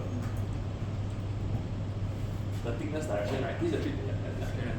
Then your mesh, you only have two elements, correct? True thickness, right? So the problem with it is, right, you won't see the stress distribution in this direction properly because the stress will be divided by only two elements. Then you will see a huge stress at one of the elements. It wouldn't be a linear type of distribution, it will be a king type of distribution. Because the load will only transfer to this element a lot and not this element. So you don't see that line, or you don't see that. Because imagine this is a pure bending condition. So by right through the flange, you will see the stress, correct? This is your flange, and this is a flange view, you will see the stress like this, correct? The bending stress will be a linear slope if you have enough element. If you don't have, then you will be something like this. This will have a lot of stress, there will be very little stress here. Okay? So normally what we need to do, right, is to increase the mesh density, step it through until something very, very fine. Okay? Then you choose the one that's, you show that these two results have the same, that means the mesh density doesn't affect the result, then you choose the coarser one. That's it. Okay? So you need to do this.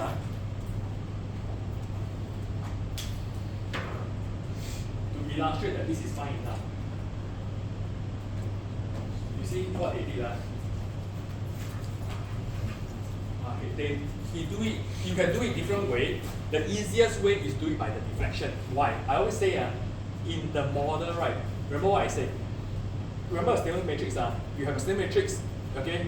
You have your U, then you have your force, correct? Then what's the first thing you derive? Is your U. That's what happened in your abacus, in your finite element also. We need to say the U is the first thing that the software derive. We call that the first derivative. Okay? The first derivative will be the most accurate because all these things have a lot of truncation. You have a lot of truncation error, you can handle 16 decimal place, you'll truncate certain part of it. So the U will be the most accurate, followed by the stress. From your U, you determine what's your force, and from your, you determine what's your stress, and from there, but it will based on this U, so the U is always the most accurate. So that's why he used the distribution, the displacement as the way to check it. So you know you have your prop cantilever, you know what's the displacement at the top, right? The maximum displacement.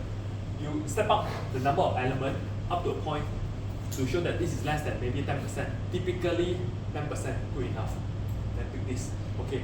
Then you pick this mesh density. You all know what I'm talking about?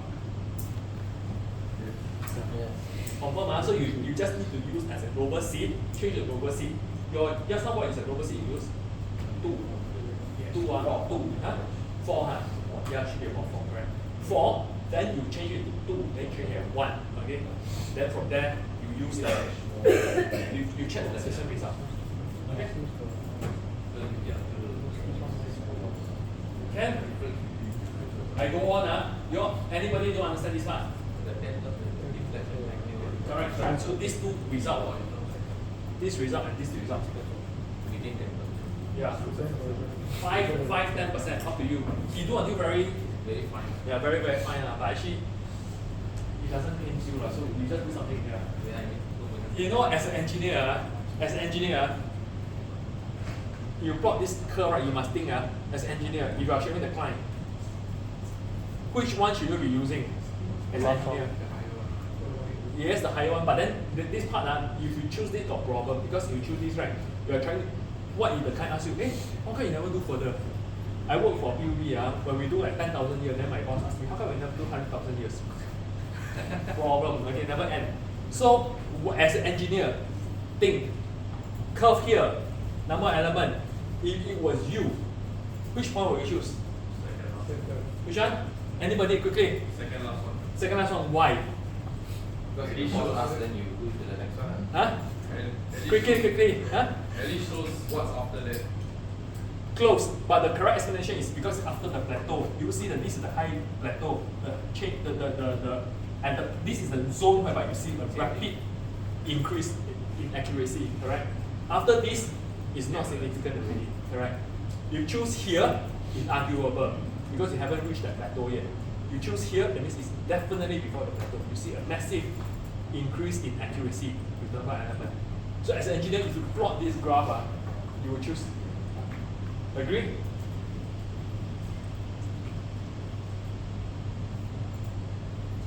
Okay, the same thing, your stress result. Okay, you want to leave the mesh, don't leave the mesh. This is aesthetic, I'm not really into this. You want to change the white background, not white background. You want to increase the font size, all these things is aesthetic, which I'm not interested. But I must be able to read it. Okay, I must be able to read this number here. The resolution not good enough, I will put question mark. Huh? Yeah, then you need to zoom in, when that means you need to. This is very easy, You reduce this size, then you when you snapshot, then you blow this up lah. This thing, no, this is the thing that as a professional engineer, this is the thing that you cannot afford not to do one. To be honest, if you produce a report that people cannot read, that's terrible, or it doesn't make sense, it's terrible, or you assume they know what's going on, that's terrible. Okay, as an engineer, your job is to really to eradicate. Okay, like this, very good. Show that there is in terms of displacement is linear, correct? Because the prop cantilever, so you should see a linear change in terms of the displacement. Okay, so your result. What is the three result you need to displace and you need to present? S, That's one one. S1, your S11, S22, and RF1. wait, before that, S, finish the stress first. You need to present your stress, which is what? S11, S22, and? That's one two. No, S12 is your shear. Other than that, quickly. Your bond misses stress, remember? Oh, one. Okay? Then, other than the stress, what's the next thing you present? U1, U1. U1, U2, very good. Okay? Then, what's the third thing you present? Reaction force, RF1, RF2. Okay?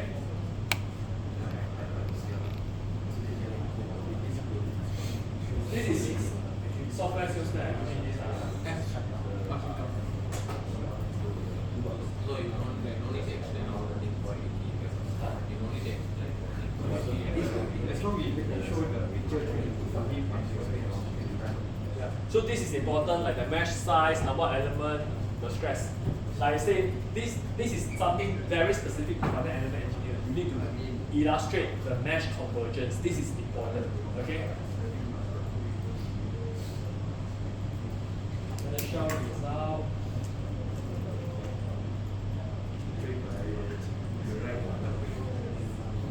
I kept this report is because of the mesh convergence, which I thought was very good. Okay? So you see that the way he plot the graph, he knows exactly what he's looking for, so that is a good part about it. Later I'll show you another one here. So the same thing for your solid model. Okay, then he optimized same thing as a cutout. So in the cutout that, just now we talked about the cutout, right? So he could have done this in the 2D and as a 2D model, correct? But then when you cut in the technical section, then you need to done in 3D solid, correct? Okay?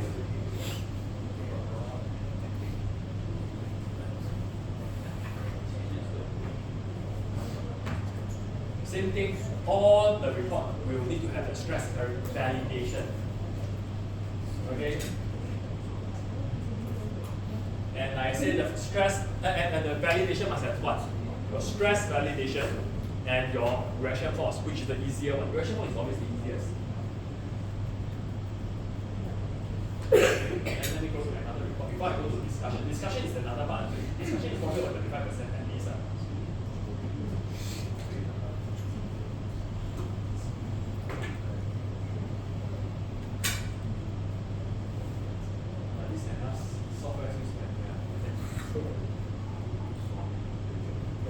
Geometry clearly sketch out. Okay, what's your geometry? Don't expect me to know what is your geometry. If it's not there, I do not know. So imagine you are trying to optimize the dimension, correct, so that you minimize the cost of your conrod.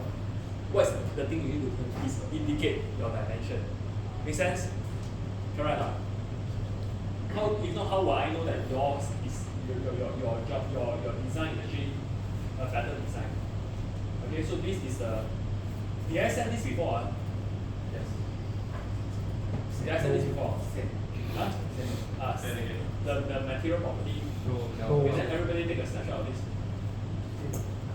Use this. I don't want. What I'm trying to do is avoid you. I've sent this before. Okay. So that I don't need you to spend the time to look at the different material. Just based on this material, the cost, okay, the Young modulus, the U strength. Huh?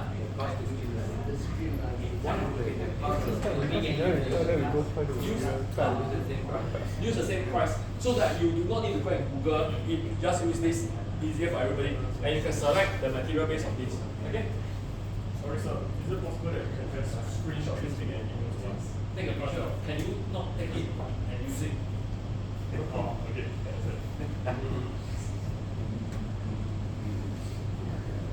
Sorry.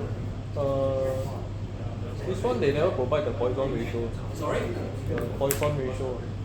Or do we okay, just good point. assume? Poisson ratio as a still typically 0.3, 0.33. Yeah. Typically, it's a good point.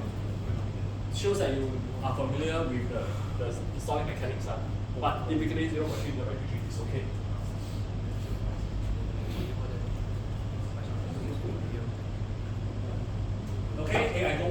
quickly. Okay, actually, really don't need this. If we don't change the property from steel to say titanium or what, is it okay or what? Hey, class, louder. If we don't change the property from steel to, if we achieve the result that we required from steel, do we still need to change it to titanium? Say, if we are able to reduce the weight. I leave it to you, okay? But it was you as the client trying to fabricate the coin rod today. What would you want to know? What is the best property to use as a no. I really leave it to you to be honest because you have finite time so you choose what you want to focus on. I'm just saying, of course, if you do different material, I will definitely award more points because I will want to know whether steel is actually better. Do you need steel, or can you do it as an aluminium, or can you do it as a titanium? You know. So, Sorry, sir. Yeah, as you are saying that the different material that causes different of the strength. yes. At the same time, do we also incur causes that Yes, the cost.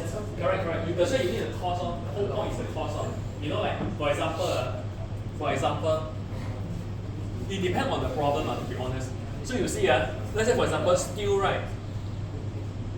This is the young modulus, and the titanium one is actually weaker, but the cost is 7 times more. Okay. So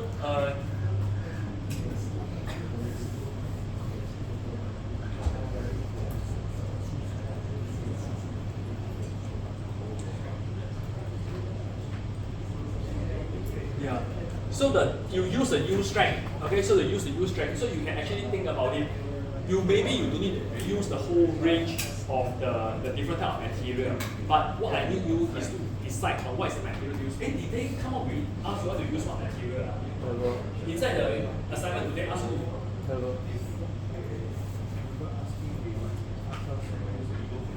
Any material, right? Yeah. So you use this as a basis, select the material.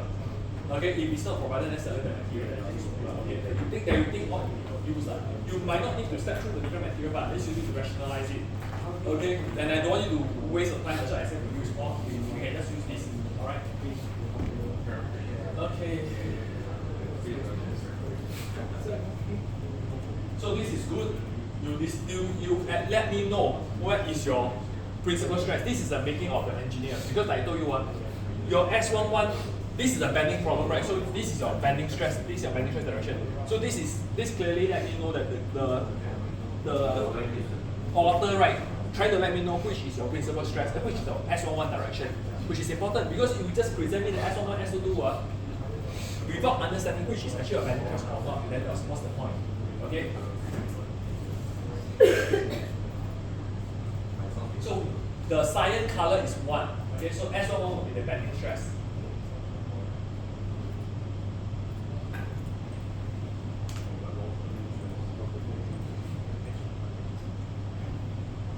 So you see this S11 is the bending stress, you see. So you see the tensile stress and the compressive stress here. Correct? So this is the bending stress. Alright? You know what I mean, right? This is your tensile, this is your compressive. Huh? If not, you put that S11, S2, what's the point? You know what I mean? You must be able to know which is your stress because you might not have the same association as I do. Okay. Last one. Then I will spend the last 10 minutes to look at, we can take the next 10 minutes look at the different, we have 4. Okay, same thing, the conversion test. This one we look at it, right?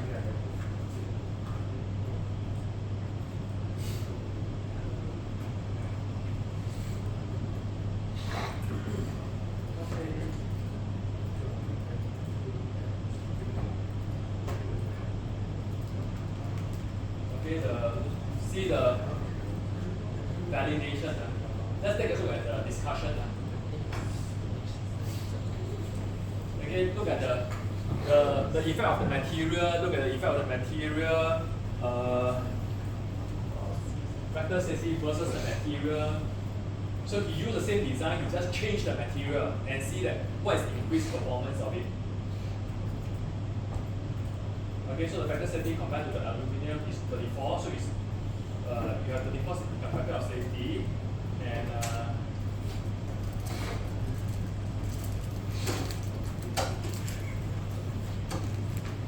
also for the different displacement, then the economic factor, you look at your factor of safety, they all pass, the displacement they all pass, then what is the cost?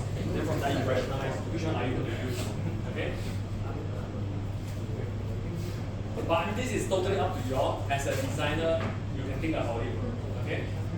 The effect of the geometry, so they have a cutout to improve the geometry.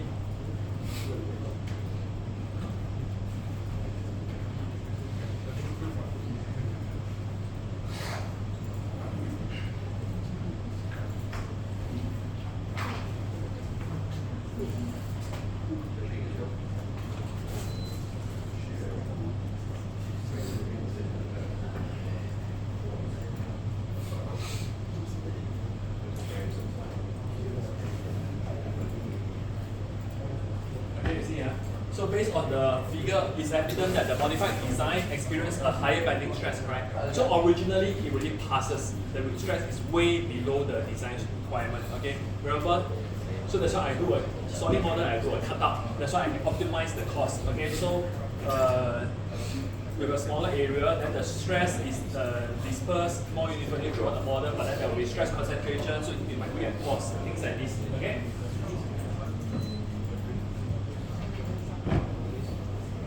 By right, then you also should compare against the plane stress and your shell model. Okay, the plane stress, or which one should you be using, a plane stress or a plane strain model?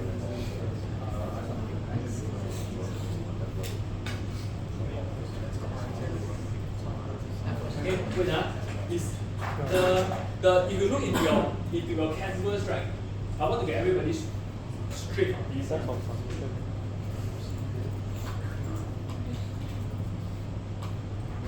Okay, it says here, you need to do one truss model.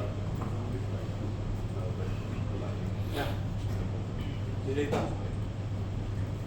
need to do the truss model, one model for the truss, one model using the beam. You need to do one model. Okay, and over here it says using 2D solid elements, plane stress and plane strain.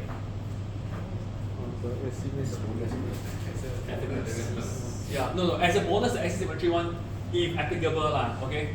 I'm just trying to see whether you all should do both the plane stress and plane strain or not. I leave it to you, okay. But I expect at least one of them, okay. To me, at least have one of them good enough. Then same thing using a 3D element, so it's either you do a solid or a shell, okay. So if you put in both plane stress and plane strain, then you must explain which one is actually making more sense, if you know what I mean. Okay? Or if you choose plane stress and not plane strain, you must also explain why you choose only one. You know what I'm saying? But based on what is written here, right, I expect only four. You at least should have four models, 1, 2, 3, 4. So actually the truss and beam is we can use the same structure, then we just change as a Good point. I thought we did it 2 weeks back. The truss and beam, can you do it as the same model? Yes, you can, but then there must be a reason why you do truss, there's a reason why you do beam. You know what I'm trying to say? So must be, right, huh? so in a way, it's up to you. I mean, it's really up to you. Of course, the truss model, if you have a truss model, the truss is more stringent because it's more, there's lesser restraint, correct? Of course, the truss model, if you work as a truss, you can turn it into a beam, no problem. But then I'm trying to say is that if you wanted to adopt it as a beam, then there must be a reason for that. Because the truss model is more flexible, but then the beam model, you actually need to do a lot of welding, all these things to make sure that there's a continuity there. If you design a truss model as if you design for the beam model using truss type of system, right, you need more a diagonal brace. Then you need to rationalize it. Correct? Am I making sense? The model change, the deflection change also. The model change. Yes. So the truss and beam model, you don't need to compare the truss and beam model per se, unless they have the same model. Okay? But the important thing is for the truss, how do you do the validation? Hey class, I thought we do this. I'm not sure whether you all still remember. 2 weeks back we talked about this, right? For the trust and beam model. Do you need to do validation? Which one do you do? RF1. Huh? RF. No, correct RF. Other than that, for the trust model, remember we said the trust model you can calculate by hand. Correct? Then you can calculate the stress in each of the diagonal member. Correct? Right? But the beam is no need. But for the trust we need. Then in the video you are showing that trust and deflect, right? Correct. If the model is changing, It's up to you. That's why I said it's up to you. If you want to use the same, no problem. This is a pure up to you. The project is really free range one, so you have to go ahead. If you don't want to do the same, it's fine also. Okay? Then you can compare like the trust and beam model. The trust will have more deflection compared to the beam. Likely, right? Okay?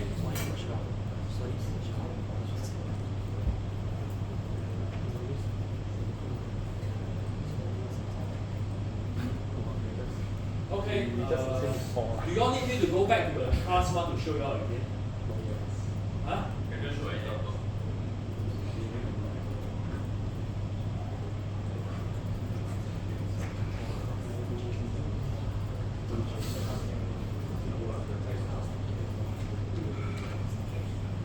So you see for the trust and beam in this case is different, okay? Oh my god. That's not what I never switch it back. You all got see it, man.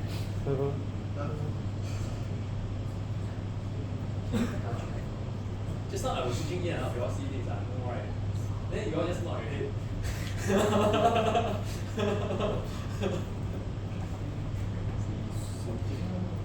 Okay, okay, so you compare the different model. My apologies, I didn't realize that you all didn't see. But just now the previous few two you all got see, right? Okay, then I go back to the trust and beam one. So you see this the bicycle rack. This is a purely a beam model because you need it to be a cantilever. You need to have a moment joint here, alright? If it's a truss, then this will be a hinge, alright?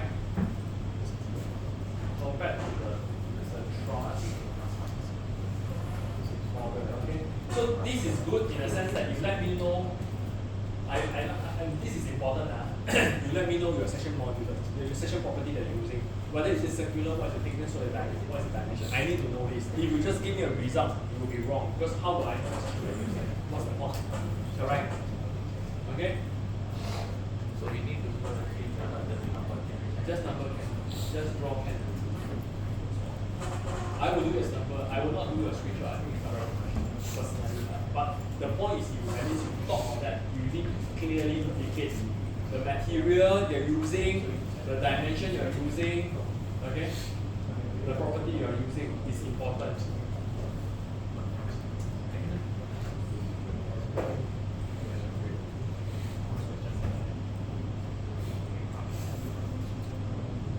Okay, the conclusion also need to explain like whether you pass all the different requirements. Remember we have the buckling check, the stress check, the displacement check, correct?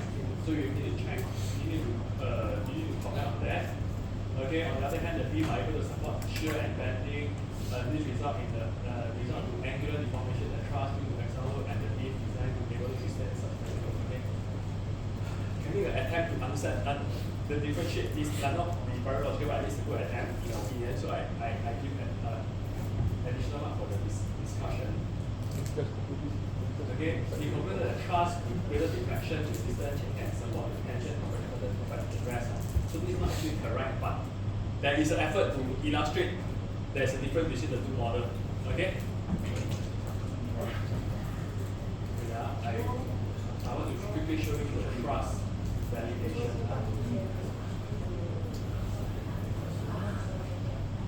Do you all still have problem with this report, or do you have a better idea already? Hello.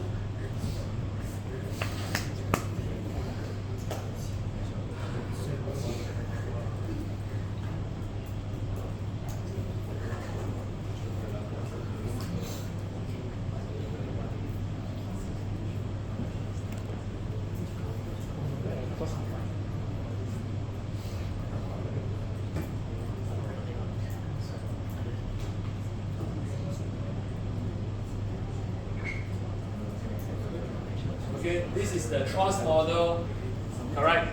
You know your only restraint is here, here, you know your load is here, you can calculate the reaction force at both ends, correct?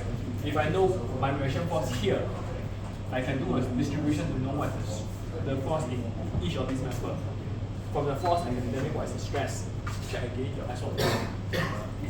Alright? You all understand or not?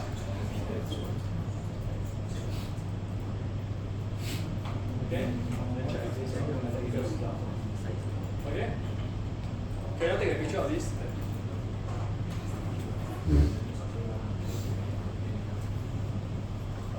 Only for your truss model.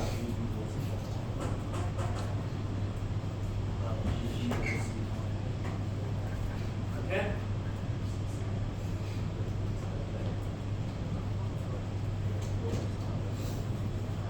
Take a picture of this. Correct? You start at some moment, you can determine what is the reaction force at each end. Okay, understand吗? Huh? Yeah. Actually, it's the same. Straight or not straight? Because it's only around. Back to the previous the table itself. Which table? Oh, okay. No, this one I just want you all to remember this lah. Compare against the analytical solution against the and what are you change comparing lah, you know? Okay.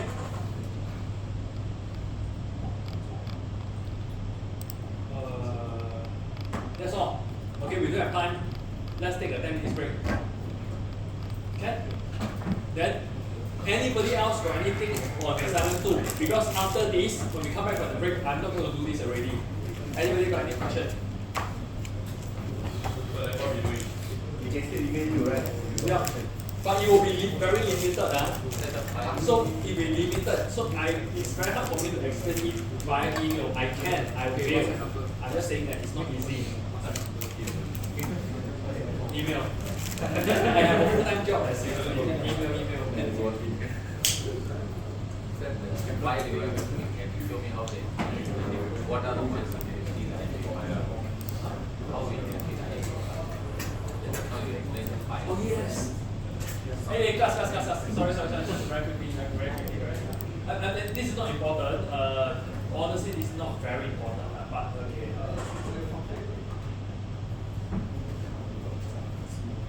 I show this, but it's not very important. At least to you, it's not important.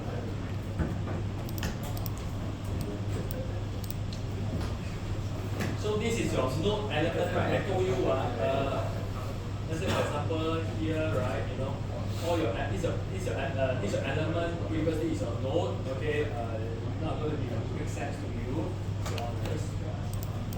From here, right? You know that your element number, your node set is element, your material is element. Then from this, I know that your section orientation. You can see that from here we can see that you assign your direction, your normal direction from what? So your two S22 is the management direction. So whether I say it's not easy to understand it.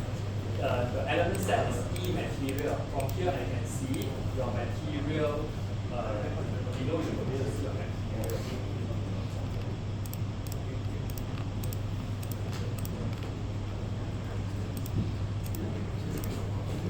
From here you will see your material.